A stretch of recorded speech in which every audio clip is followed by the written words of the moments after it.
Your prompt says what happens in the shot.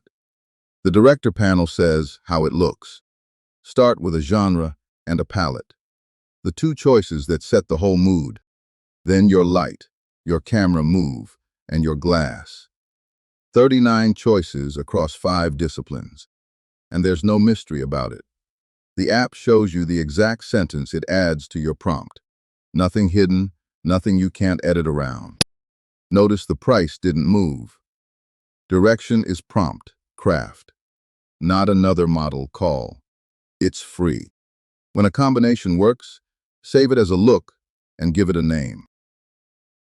Clear everything. And one click brings the whole look back. It follows you across models too, so every shot in a piece can carry the same cinematography, no matter which model renders it. That's your look, locked in and reusable. Next up, extending a clip you've already made.